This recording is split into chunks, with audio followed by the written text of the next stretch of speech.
Yo, what is up everybody, this is Bruchminati, and we are back at the 1968 Greece Conquest. We are setting at video 6. This will be the second to the last, so just sit back and enjoy, watch the show, get your popcorn, whatever you want. And you know what, I wanted to say this. Now, if you watch my videos, you know I like to farm energy and technology with Iran 1960. But I must say this, I might be switching it up because Greece was so easily played with.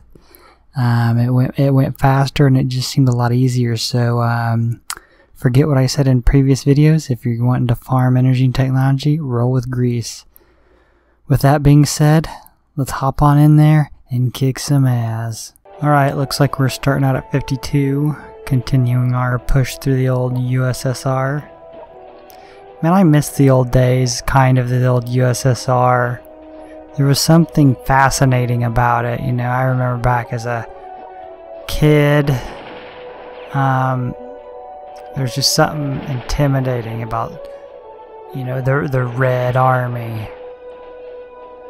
Anyways, something exciting happened today. I wanted to tell you guys about it. You know, if you watch my videos, you know a lot of the time I talk about games that I've played in the past that really, you know, affected me. Like, one would be World of Warcraft. Like, I remember, man, I was, you know, as far as me and my nephew got to play it, and we'd get together and meet up in this room and just fucking do battlegrounds together, and I started before him, so I helped him do, you know, quests and shit like that. Gave him gold because I had a shitload. And man, it was just good times. I remember, you know, I was working on my bachelor's when the Lich King came out.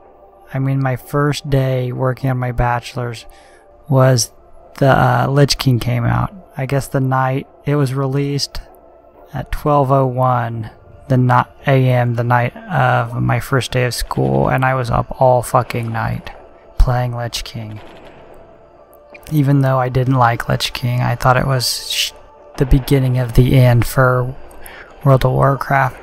But anyways, what I wanted to talk about specifically was another game I had brought up, Destroy All Humans. One of the most funny original games I have ever played in my life.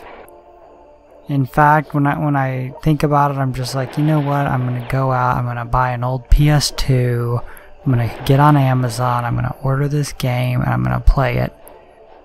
You know what I'd like to do with this channel, which I think would be cool, but it would never grow, I don't think, is do like retro gaming, like real fun ass games from back in the day.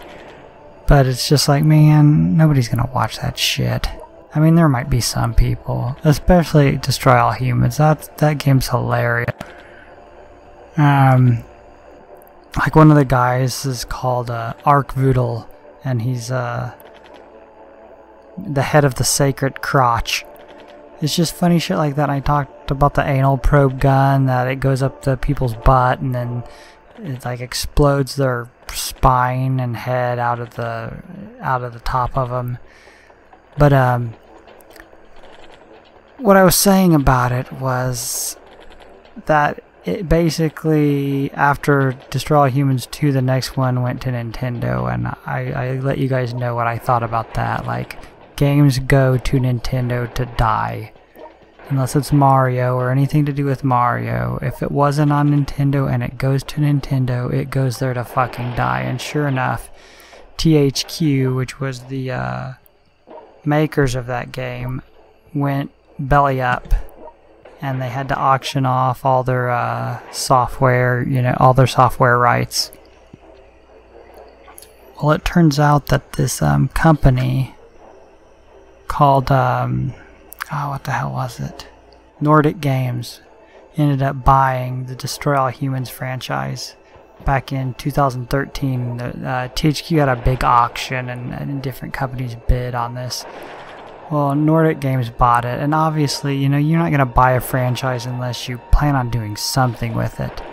Well, just recently I read a story on GameInformer.com, and they talked to the owner of Nordic Games, and he said that he was considering all options for Destroy All Humans revival, which is fucking badass.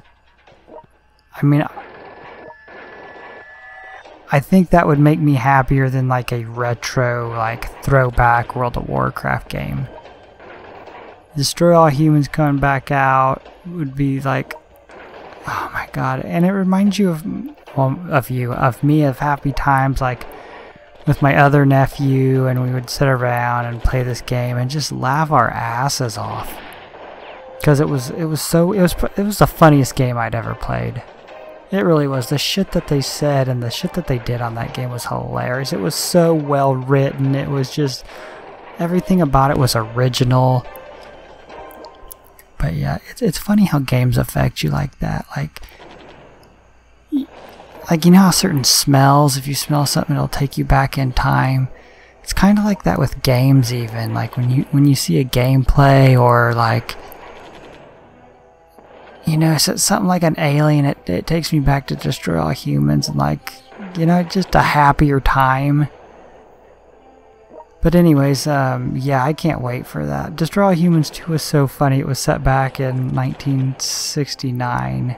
So it was like this retro, it was almost like Austin Powers type, The Spy Who Shagged Me type of shit.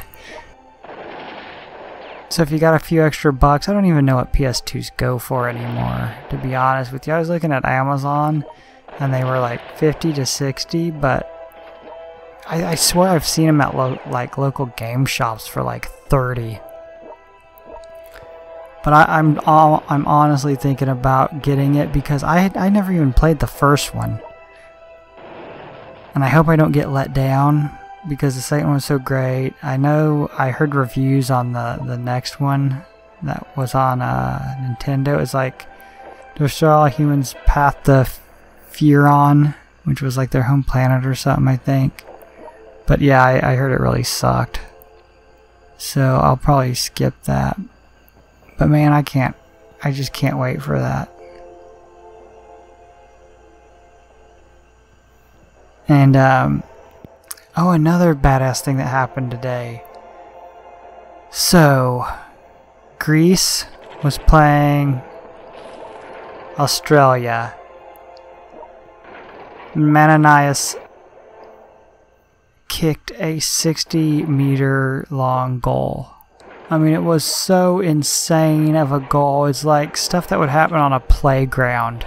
I mean, the goalie was so far out of position. It was so ridiculous. But if you haven't seen it, please go to YouTube, type that up, watch it. Well, actually, you know what? I'm a fucking dumbass. You don't have to go to YouTube, because if you're watching this fucking video, you're already there. Sometimes I can be a bit of a dipshit. And that ain't no lie. Yeah, we can vouch for that. This asshole is pretty fucking stupid. Oh, there you have it. You gotta trust them on that. So anyways, it looks like our campaign in China is going pretty well here. Got you know, like it always is, as soon as you get Chongqing, you know, things speed up pretty quickly. You know, another thing I had read, and your guys like, man, that motherfucker reads a lot. I do. Well, basically, I just look through the news sites, you know, like Guardian and RT. I really kind of stay away from the US news sites, to be honest with you. They're so untrustworthy and so biased. I mean, yeah, like, I know RT's biased, but, man, it can't be any more biased than the US media. Anyways, I read this story about, and I feel like I talked about this before, like, they thought they had discovered this, like, ancient underwater city off the Greece coast, and, it turned out to be just a natural geologic, formation. I guess it was like hydrocarbon seeps and these bacteria, methanogenic bacteria, which use methane for energy, get around these vents, and like, you know, they create this like basically cement. Well, they're almost perfectly rounded, and it does look like columns. So I can see exactly where they thought it was some lost city, because these things look like straight up columns. But yeah, I'm sure everybody was pretty depressed at that, all that work, just to find out it's just some natural phenomenon.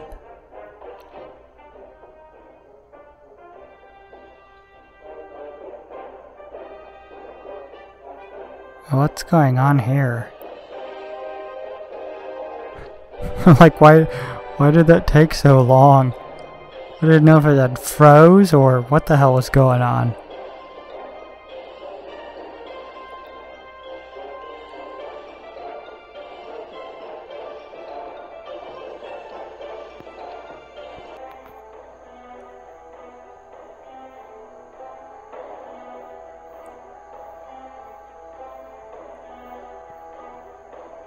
Yeah, but like I was saying in the intro, Greece has to be the easiest so far that I've played with. I mean, and for so long I played with Iran thinking that was the easiest, but the only thing that changes that idea is that you have to go across the pond to get to the US, and then you gotta battle them out, and with Greece you don't have to do that shit. Well, unless China has made it across there to the east coast of the US, which they normally do. Well, either China or Russia.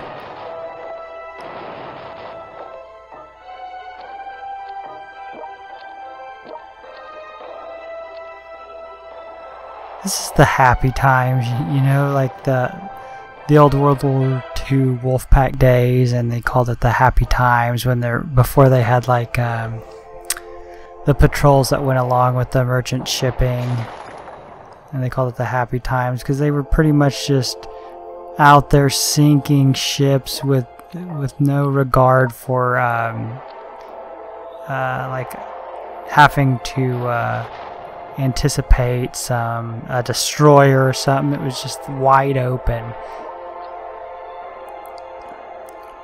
So yeah, this is the happy times when you get to the end of China, you get Shanghai, and you can just start missiling and nuking everybody into the fucking ground.